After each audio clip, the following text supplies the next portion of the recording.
Hi everyone, this is Angie. I was researching human rights in North Korea and I out in Washington, D.C. at the Committee for Human Rights in North Korea. So right now, where am I in my research? I finished my time in Washington, D.C.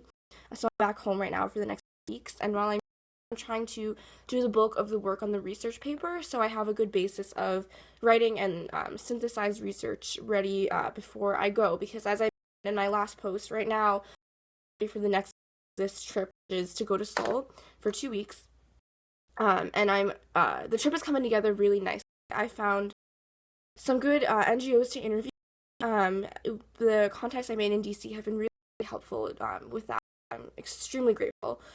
And I also am arranging meetings with the executive director of HR&K, the committee that I was working at previously, because he, coincidence, is also going to be in Seoul at the same time. So I think that'll be a very rewarding experience to rendezvous with him there, so I can learn more about Seoul through his experience and his connections, and also to really close the circle between these two segments of my research experience this summer.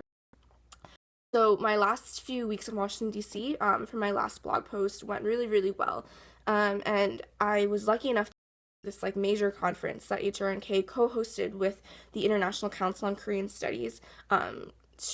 The short acronym is ICS, and it was a whole 2-day conference with a ton of panels with really, really interesting topics. They ranged from pretty controversial to very pragmatic. There was a presentation about agriculture in North Korea, the impact it would have on North Korea's future, and particularly the idea of unifying Korea, so unifying South Korea and North Korea and creating one Korea on the Korean Peninsula, which was kind of the basis of this conference. Discussions about whether or not that's a good idea, and if it is, how that should be done, what the consequences will be. I think the general